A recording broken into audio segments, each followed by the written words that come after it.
Hi, everyone. Thank you for joining us. Let me start by introducing myself. My name is George Fahmi. I'm a research fellow at the Middle East Direction Program. I'm joining you from Cairo, which explains the level of noise you may hear during our meeting today. Today is our first roundtable for this academic year. We try to organize one roundtable per month. So if you are interested in joining us, please follow, in joining our future events, please follow our Twitter account, Facebook page, and to get all the details. Today we will talk about Iraq. As you may know, October this month marks the first anniversary of the Iraqi uprising, when many Iraqis took to the streets to protest their political regime, to protest political corruption on the 1st of October 2019. However, since then, in this last year, many things have changed. Just to name few developments, on the one hand, we have a new episode in the escalation between the US and Iran, which is played in Iraq, unfortunately, since the assassination of Qasem Soleimani in January this year, and then the whole wave of violence that resulted from it. On the other hand, we have we have since May, a new Prime Minister, Kadhimi, who has promised to achieve the demands of the protesters, including enforcing state control over the militias.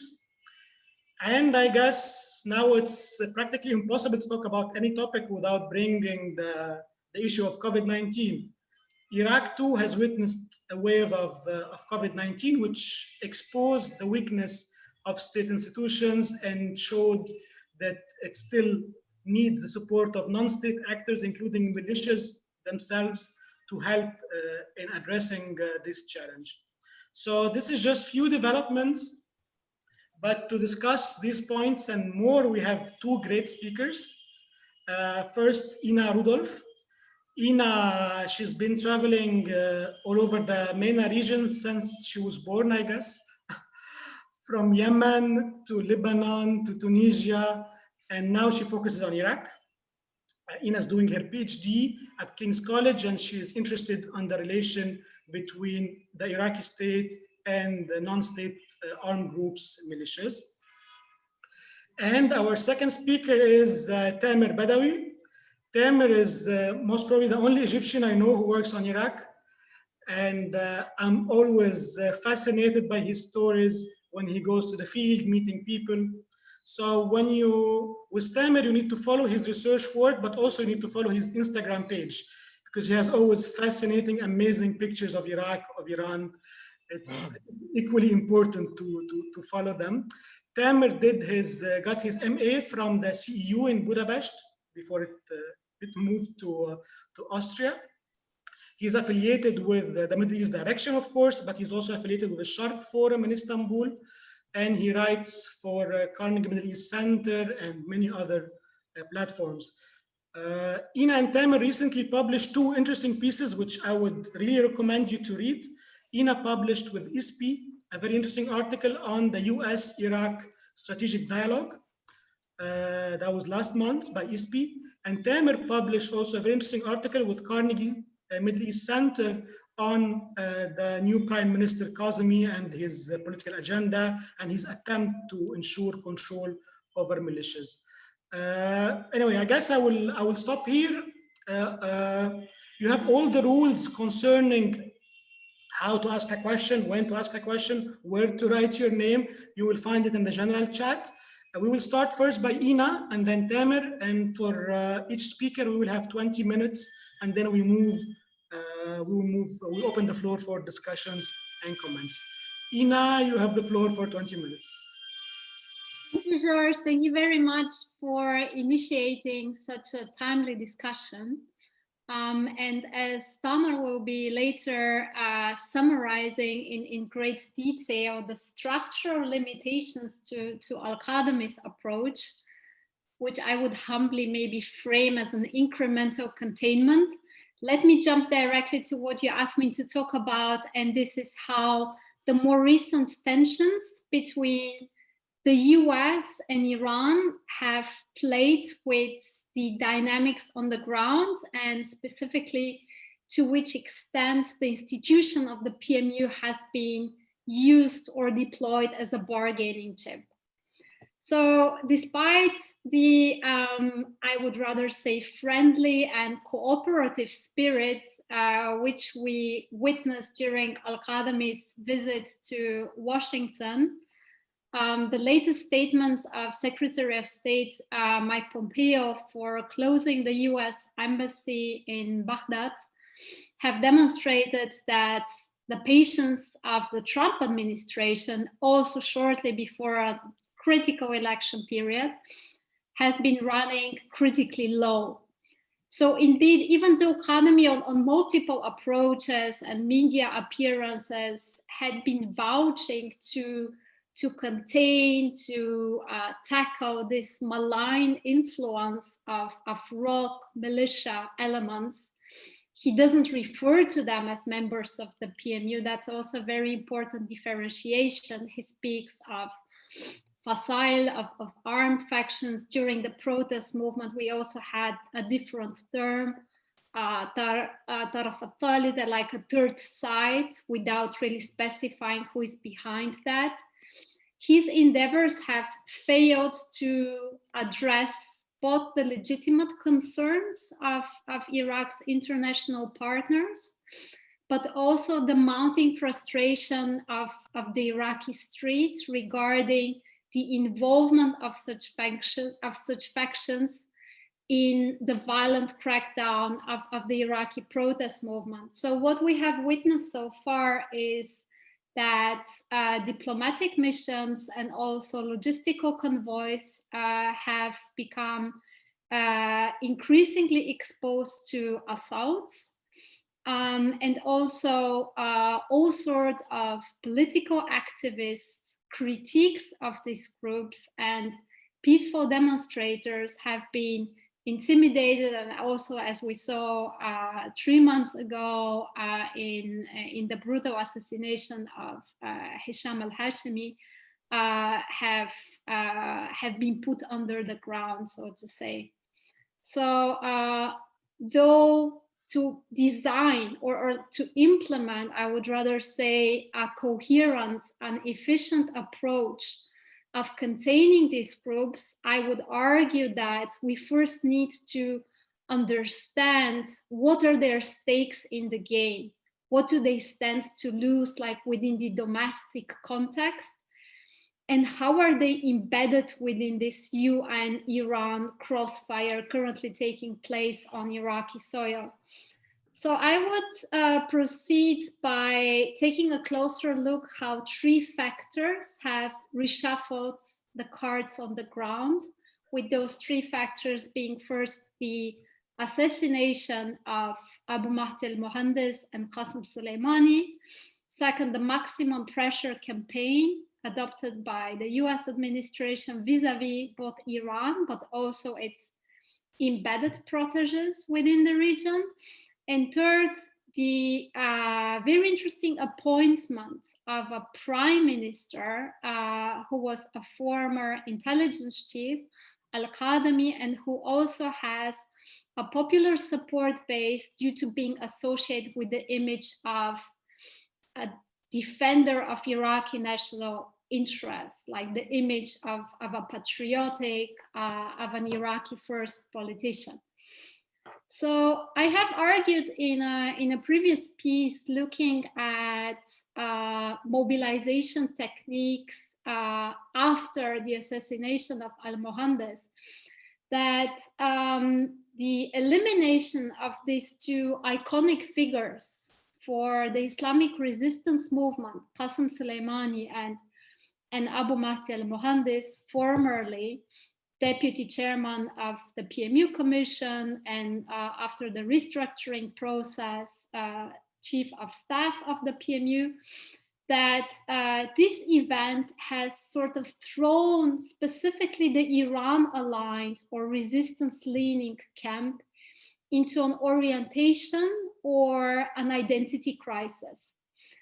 Given that their most notable guiding figure, Al-Muhandas, was seen as, I mean, if you understand it in Arabic, not just the grand architect, but also the strategist of the PMU, and to a large extent as a speaker for different factions within the PMU cosmology, like not just like the faction that he's been mostly associated with, Kataib Hezbollah.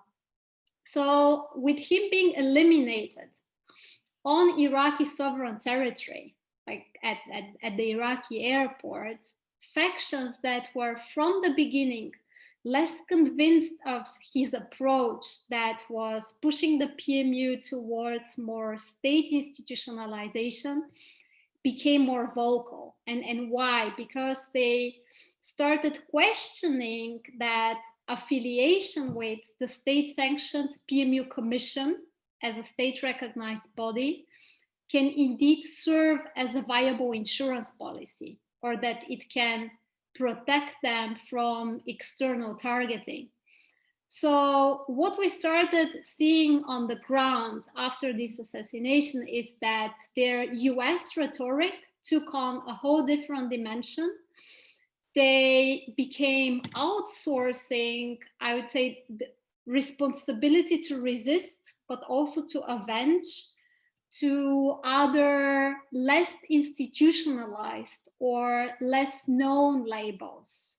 We had a mushrooming of different spin-offs, such as Usbat al-Tayri, Tar al-Muhandas, different smaller groups, some of which had reportedly links to the Kataib Hezbollah brigades, and who sort of were seen as a front that could take the first blow in case of retaliation. The second factor, the maximum pressure campaign, has definitely limited Iran's financial abilities to top up their resources.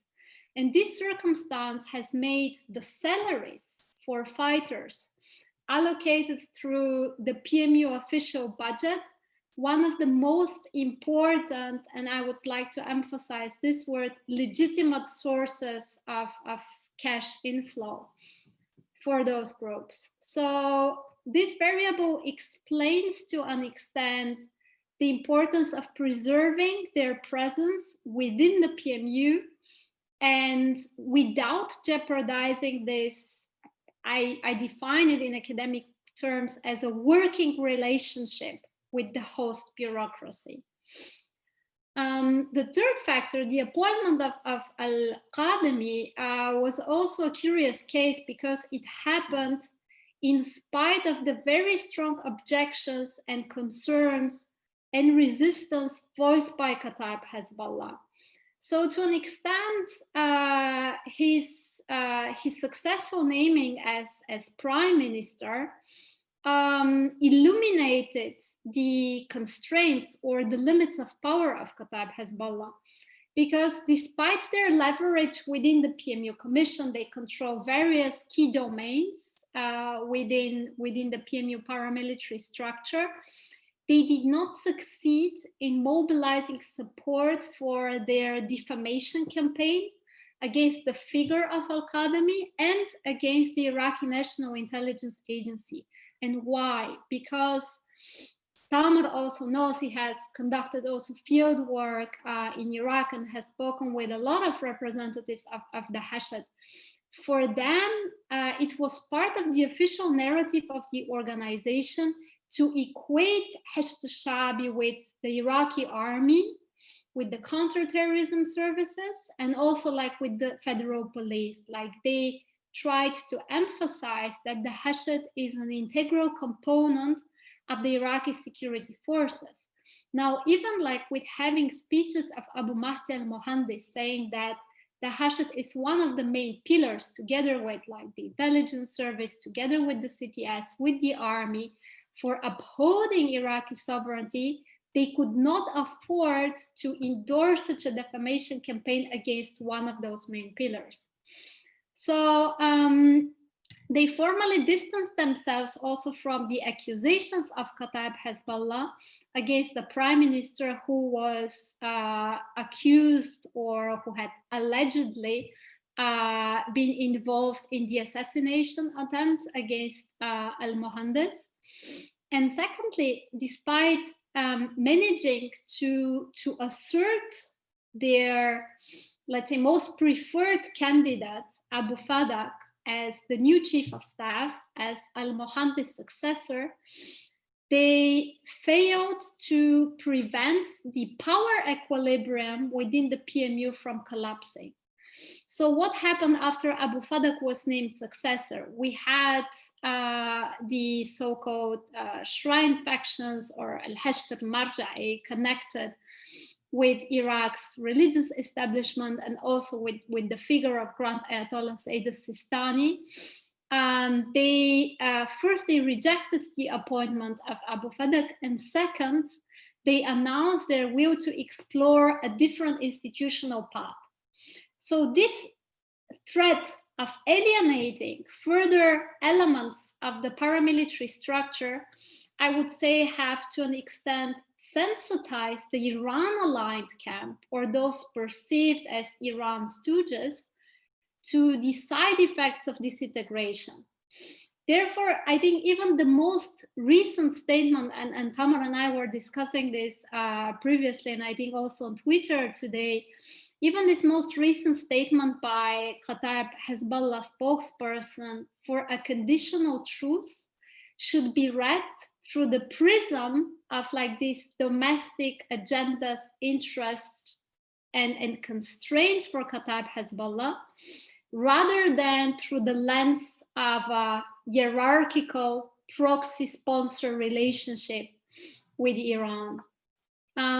What do groups such as Kataib Hezbollah aspire to? And a lot of what I will be saying here applies not just to Kataib Hezbollah, but also to some of the other Iran-aligned factions, such as Kataib Sayyid al-Shuhada or Harqat al-Nujaba Baiqabi. They pursue multiple objectives, often simultaneously. So it's true, on the one hand, there is this deep-seated ideological overlap with Iran's geopolitical vision. There is also the common threat perception regarding the growing influence of US in the region, and therefore facilitating or pushing the expulsion or like the withdrawal of US troops would most likely remain at the top of their list or at the top of their priorities for Iran. To illustrate, a lot of those leaders from the resistance leaning camp, or like from the so-called Iran-aligned camp, in their narrative have framed or tried to justify them keeping forces outside of the formal chain of command as an insurance policy. Practically, they argue that the tolerance by the Iraqi state for alleged US encroachments upon Iraqi sovereignty necessitates the persistence of resistance, of covert resistance operations, paradoxically as a mechanism or a tool to secure the integrity and the independence and the sovereignty of the Iraqi state. So we have to understand like also how they tend to frame their engagement, or like what's the raison d'etre, or like the mission statement. On the other hand, like they have vocally declared that their actions have not been dictated by Iran. They speak openly about a certain affinity that has developed over the years. So some of the battle-proof veterans have acquired their military training like long before even the US invasion of Iraq. They have common links, camaraderie, which has developed during the period of exile, where they were working against the regime of Saddam Hussein in Iran. Others have been coming of age during the conflict in Syria. So there is like this inherited ideological affinity, but still like there is a strong sense of autonomy and of self-awareness whenever like they feel that they're being put like within this larger framework of an Iranian proxy. On the domestic front, they have a strong interest in sustaining the status quo and in preserving their institutional gains. So here capturing, for example, resource-rich portfolios or entrenching themselves within the security apparatus has unlocked access to decision-making powers, but also other opportunities to intimidate opponents and to confront instances of political dissent without tarnishing the reputation of the PMU. Just to give an example, there are Qatar Hezbollah affiliated officials which were strongly active with Quds Force, the so-called shock forces in Basra, and were on multiple occasions implicated with serious human rights violations against peaceful demonstrators. And this allowed them to still exploit the coercive institutions of the state, but not on the official PMU mandate. So this is also a very important circumstance and objective. They have demonstrated an exceptional learning curve when it comes to adjusting their tactics and strategies to the changing local and regional realities. So I know like that we as analysts, especially when we write policy-oriented papers, we tend to argue that the new prime minister would need more time.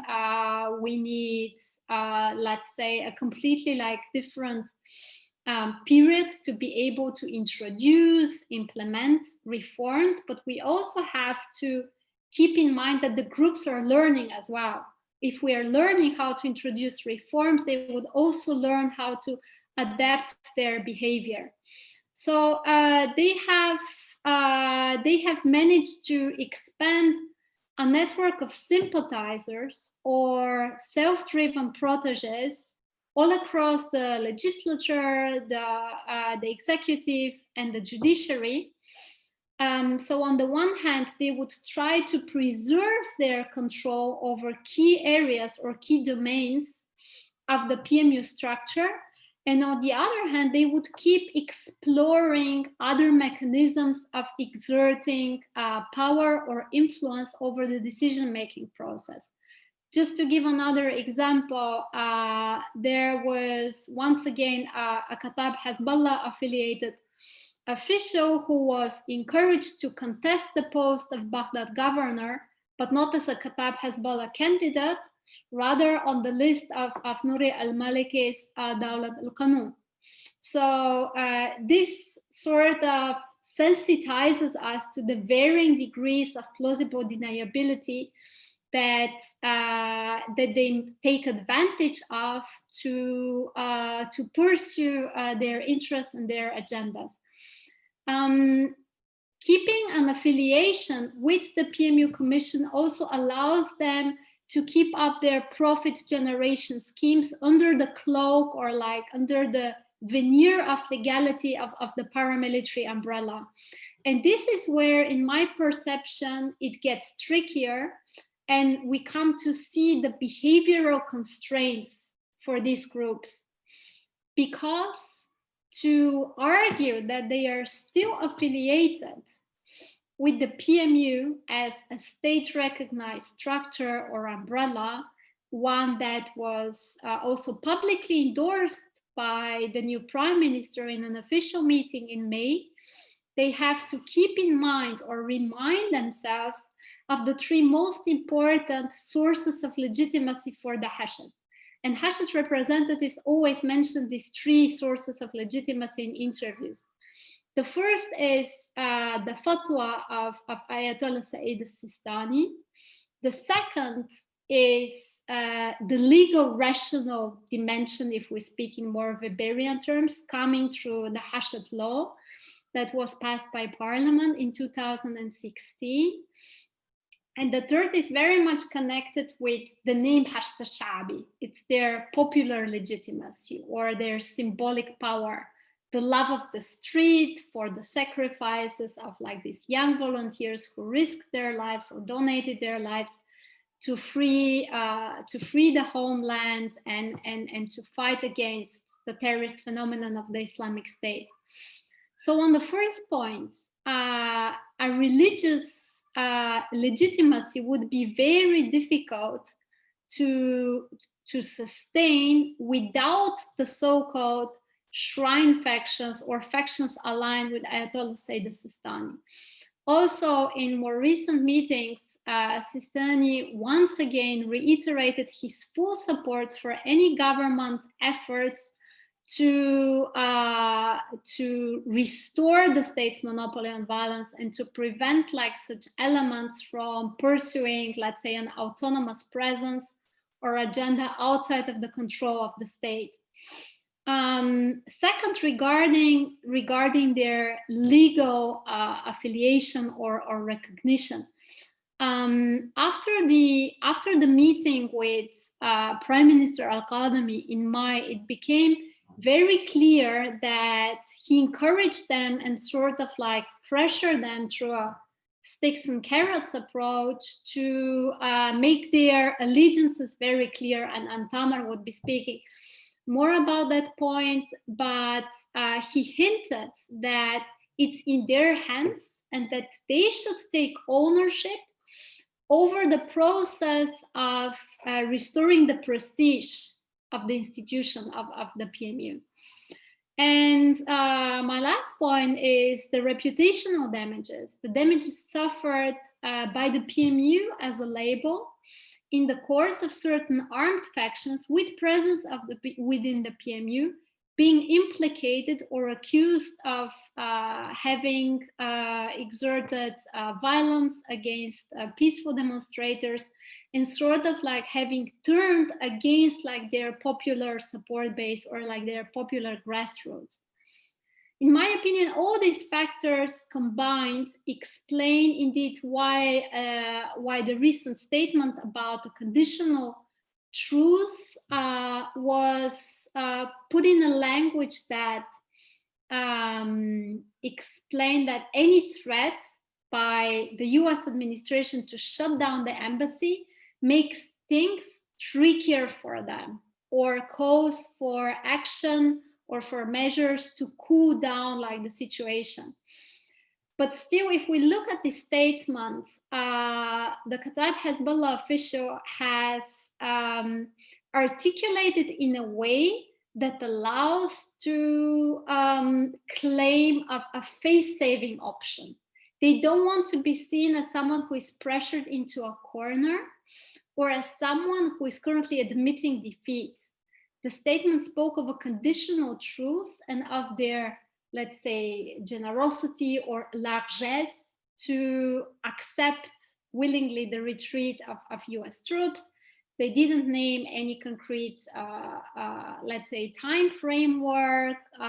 They didn't also make clear after what sort of like periods they are going to escalate again, like their attacks. And they also like didn't name the factions in whose name the statement was issued. So what we learn like from this example is that all of these Iran aligned or initially Iran-backed troops or factions are good at reevaluating the cards. They know that the bets have been raised, and they know like that they are comfortable position between the legal and the extra legal is currently at stake.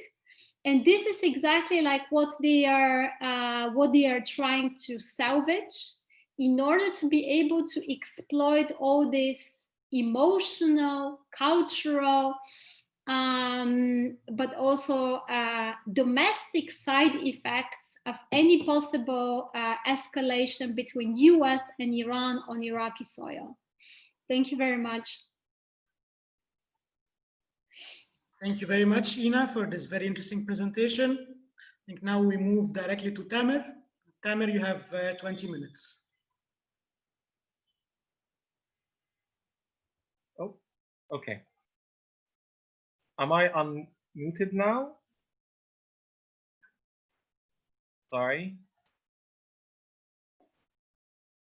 Yes, it's fine. Fine, okay, just checking. Oh, thank you very much, George, for bringing me to this event. And it's a great pleasure to talk with my intelligent and sharp colleague, Adel. And actually, she mentioned many things I wanted to mention. She helped me actually to deliver much of what I wanted to deliver. So so great. In this talk, I'll present the constraints that disable Prime Minister Kadhimi from constraining the Shia paramilitaries that are backed by Iran. There are limits to what he can do within 1 year. And to be able to analyze the steps that he took, I think it's worth looking into two things: historical legacies, Iraq, and policy choices.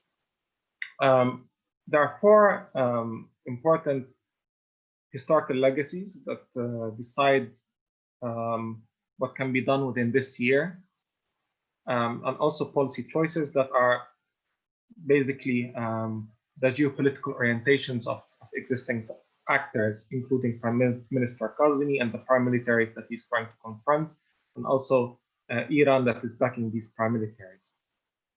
First, in Iraq, to start with, we have imperfect state monopoly of force. This is very basic, but it's important. Is that in Iraq, like many countries in the Middle East, this Weberian state monopoly of force did not grow organically. And what evolved instead is a hybrid entity. So, for example, Arab tribes in central and southern Iraq, historically, they unleashed armed rebellions, and they have served as reservoirs for fighters and also weapons. So these paramilitaries, they rest upon these traditional actors that have existed in Iraq for centuries. They rest on them, so it's not easy to decloud these paramilitaries without touching these traditional structures that are entrenched within, of course, the society and even the state. So, giving an example that before his death in 1933, King Faisal of Iraq said that in the country that there are 100,000 rifles. The state only has its hand over 15,000, which means that the rest is in the hands of tribes. This is one point to bear in mind, that these tribes have been always strong, and although they have been suppressed under authoritarian regimes, when there was a chance for them to resurge, they took the chance and they did. Occasionally, under President Saddam Hussein, when his grip occasionally weakened, these tribes in central and southern Iraq rose and rebelled. And the fighters and the founders of these paramilitaries that we're talking about now, they belong to these tribes and they rest upon them. Second historical legacy is a weak regular army, is that the Iraqi army historically went through cycles of weakening and over-empowerment since the 1940s, all for political reasons. And these episodes ended after 2003 with the disbanding of the army. And the new army that was established since then, it has never been able to prove itself powerful enough to preserve the security of the country. And also, it wasn't able to prove itself potent in front of the looming threat of the Islamic State in 2014.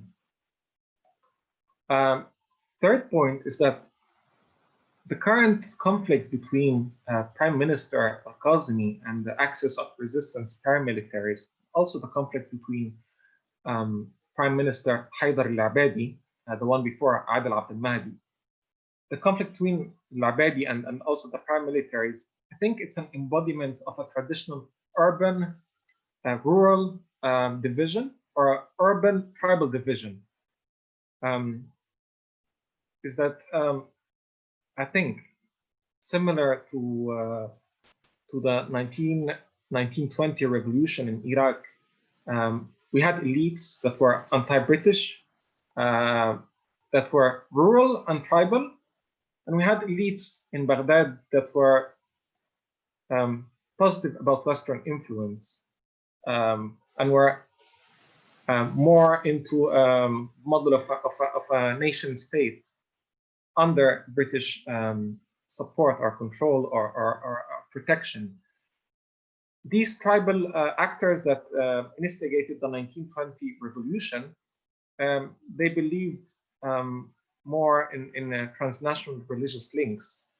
Also similar to how the PMF or the constituencies of the PMF also believe in strong transnational links with other countries like Iran. So I think this urban rural tribal division, it embodies itself throughout episodes in Iraqi history in different ways, meaning that the Kadhimi PMF struggle, it's not novel, but it's an embodiment of deep-seated social divisions. And also another part of this conflict is about religious Shia rivalry between Najaf and between Qum. This is a rivalry that has been for decades, and it will probably persist, actually more than a century. But the point is that also this conflict, this religious conflict, will embody itself in different ways, politically, militarily, in different spheres. So this is not about this year or 10 years or 2 decades. The fourth point is the influence of security sector reform in Iraq. Is that these Shia paramilitaries, they entrenched themselves very early since, or following the invasion of Iraq by the US. So since, for example, 2004, US security policymakers were starting to plan for security sector reform, the demobilization and integration of opposition groups that opposed Saddam Hussein. Since that moment, in the beginning of 2004, many of these groups started to enter the state structure in Iraq. For example, Badr organization, Hizb al-Dawah, another party that I think it's not the same party, it's Kitab Hezbollah, but I think it's a different one. But in any case, all these powers started to gradually enter the state structure, especially the Ministry of Interior. So they're well entrenched within the state. So the current level of power, the current experience that they have,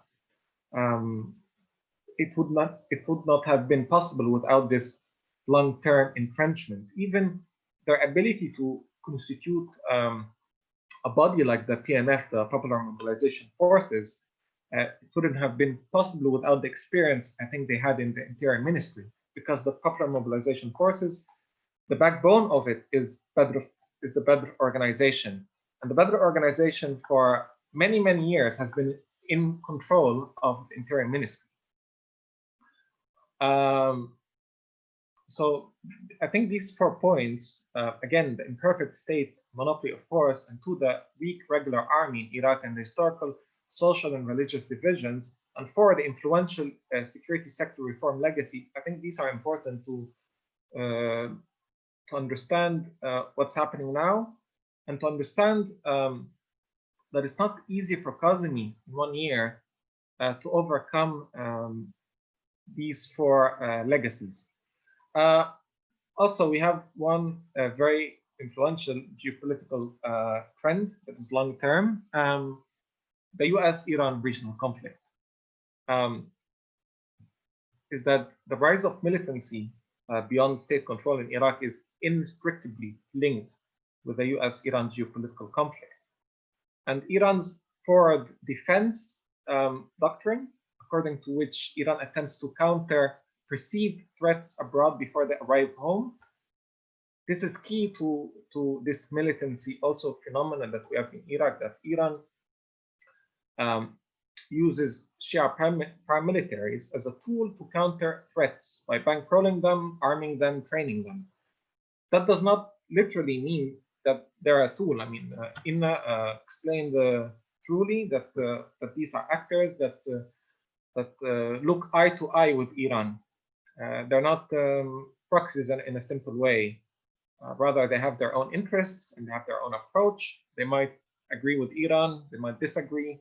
It depends. Iran, I think, supervises more than it decides on what they do. And also, I mean, I heard several times, whether from people close to paramilitaries or from Iranians, that it happens that they disagree. It happens that the Iranians want these paramilitaries to go into one direction, and they decide on into another direction. But even politically speaking, for example, like Hadi al-Amiri of Badr organization and Qais al-Khazali of Ansar Ahl al-Haq, these are 2 important PMF brigades or powers that have actors within the PMF. For example, they would propose that the suitable system for Iraq is a presidential system, and this is a view that the Iranians do not hold. Historically, the Iranians feel threatened by a presidential system in Iraq that can unify the country. So this is an example for how actors can I mean, these paramilitary actors and their patron, if we can say, they disagree on politics, on military strategy, on things. So this space exists. But back to the point is that this regional geopolitical conflict is influential in a way that I don't think that the militancy issue in Iraq could change without this wider conflict between Iran and the US could be resolved. So as long as this stays, I think the other also stays. Because also the historical influence of Iran in Iraq is very strong. That, for example, even since I think 1919 or 1920, there was a British official in Iraq that told King Faisal that Iran has overstaffed its diplomatic offices in Iraq. That was at the time of Reza Shah. Iranians have always wanted to gain this influence in Iraq, and over decades and over a century, they built a strong bureaucratic presence there, in which they know the country very well. And again, back to the religious point, is that religiously, Iran has a presence in Najaf and also in Karbala, and these cities also have a long legacy of Iranian religious presence through pilgrimage, cultural influence. So Iran has a hand in Iraq that will not change. This is due to, I think, strong historical legacies. Now, what is Prime Minister Kadhimi is doing? This is now the point that I was trying to explain its constraints. What can he do? What cannot he do? Ina explained a lot that what Kadhimi is trying to do is incremental crippling, I think, of these actors. And what Prime Minister Kadhimi can do is, I think, or what he's doing, that is unsettling the political, religious, media, militant network of Iran's allies in Iraq. He's not trying or capable of uprooting it because of the historical legacies, but because also he's only staying in power for 1 year. So he's trying to weaken on multiple fronts prior to next year's parliament's elections. This is happening through electoral laws. He's trying to push for electoral laws that can dispower them. But also he's trying to weaken them through a security nexus, an economic nexus, a media nexus. Just before I delve into these nexuses, I also want to say that that Iraq economically is incapable of withstanding a war, a civil war. Is that Qassem's premiership is very short. So if he tries to do too much, if he tries to weaken these actors in an aggressive way, in a game-changing way, he can kickstart a civil war.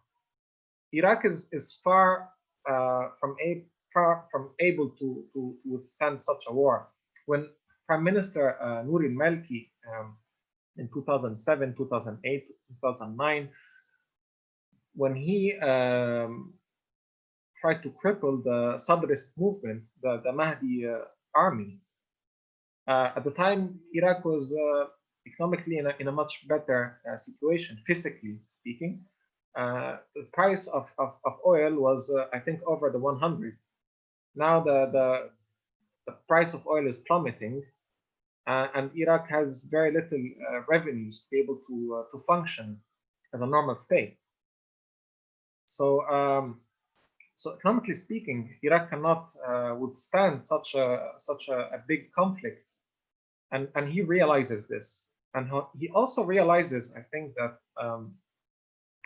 as you also mentioned, George, in the beginning, is that because the state is weak, paramilitary actors or sub-state actors are the ones that can survive such crises. That when the state is unable to deliver, it is paramilitaries that will be able to deliver, because they mimic the state in different ways. Like many paramilitaries around the world, they have their own, so try to establish their own health departments, cultural centers, welfare institutes, so they can cover their own constituency. Sorry, so they can survive economic crises in one way or another. If they don't receive funding from Iran because of the maximum pressure campaign, they receive funding from the state, but also they have their own businesses that can provide them with finances. And I think these actors also have their businesses. They have been having them for a very long time. So what is Prime Minister Kadhimi doing in a very careful way? On a security nexus, he's trying to send them messages of deterrence. Is that, for example, in May 2020, just month he took office, he tried to constrain a small paramilitary force in the city of Basra. His name is Hizb Tha'ar Allah al-Islami. The paramilitary shot at protesters in Basra that approached the headquarters of the party. He sent forces that took over the headquarters. He gave up the headquarters after that, which people saw it as a retreat from Qasem, as a setback. And second, in June, after alleged intelligence saying that Kataib Hezbollah facility is responsible for firing missiles into the Green Zone and the U.S. Embassy, the counterterrorism forces, they raided this facility, which the response of this raiding was catastrophic.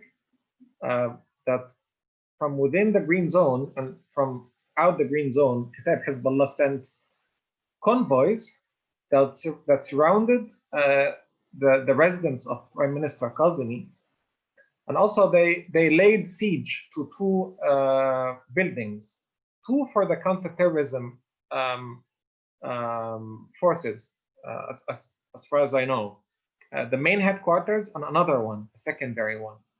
So this proved how much Kataib Hezbollah can paralyze the Green Zone and also deter the Prime Minister himself from taking further action. Now, correctly, as Ina said, that Kataib Hezbollah's influence has limits. It rejected the intelligence chief to become Prime Minister, but he came to power.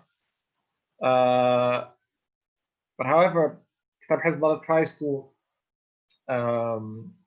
address this with hard power. It does not have political power. It does not control the parliament. It does not control who nominates the Prime Minister, even if they're allies, but it can use other means to intimidate him. The second point, or the second step that Kadhimi took, is that he tried to remove pro-Iran security officials from critical positions, like Falah al-Fayyad. He was heading 3 institutions. He was the chairman of the Popular Mobilizations Committee, and he was the head of the National Security Advisory, and he was the head of the National Security Agency. It's unprecedented, actually, that any official or any person can hold 3 important security institutions like these. So Prime Minister Kadhimi removed him from 2 of these, the National Security Advisory and the National Security Agency, and he appointed 2 officials that are, let's say, they have a very good working relationship with pro-Iran paramilitaries. One of them is Qasem Al-Araji. He's a former Badr organization member, and he's close to Iran, but he's not a staunch pro-Iran person or security official. He was the head of the Interior Ministry for a period of time. The second person is Abdul al-Asadi. He's the former chief of the counterterrorism force. He had a very good working relationship with the former chief of staff of the PMF, Abu Mahdi Muhammad. So Kadhimi is trying to remove pro-Iran members or security officials and bring ones that are not pro-Iran, but rather ones that have a very good working relationship. And I guess this also is a tricky thing, is that there's also maybe a slight line between who's pro and who has a very good working relationship. Also, this could be all like constructs in one's mind. And also, Kadhimi appointed 2 officials that are far from Iran. The former defense minister,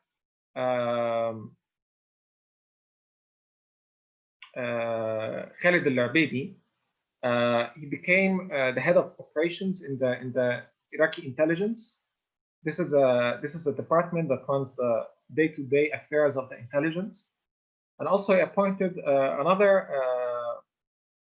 candidate, another person from a Sunni bloc in the parliament. I forgot his name, but he became the deputy of Abdul al-Asadi, the one that has a very good working relationship with Muhandis. So this is in terms of security. Also, Prime Minister Kadhimi worked towards removing the PMF's office from Baghdad, from the Baghdad International Airport. It's also rumored that he removed Kataib Hezbollah company that works within the airport. So now he's trying to remove staunchly pro-Iran elements, I think, from the state. On the economy security nexus, Prime Minister Kadhimi is trying to enhance the supervision of the state over border crossings through which trade between Iraq and the world is conducted. And many of these border crossings are hotspots for smuggling and illicit economic activities. And it's widely believed that the paramilitaries have control over the vicinity of such border crossings. So what Prime Minister is trying to do is to take these sources of revenue from the paramilitaries to weaken them economically. However, it's doubted that if this is very effective, because there are also many non-official border crossings that Iraq has that he has not touched, as far as I know. Also, Prime Minister, okay, he formed a committee to fight corruption, and he put the counterterrorism force as the enforcement agency for this committee, and this is unprecedented, actually. I think it could be a facade for countering the paramilitaries economically, is that he's using it as a disguise. The third nexus is the media nexus. He's trying to also weaken paramilitaries on the level of media. For example, the state-run TV, Al-Iraqi, it's being seen as anti-paramilitaries. So these are three fronts he's trying to counter the paramilitaries. Now, Kadhimi, he knows he's not going to achieve that much, but he wants to get the reputation for having worked towards weakening these paramilitaries. That's wonderful. Thank you so much, Tamer, for your presentation. And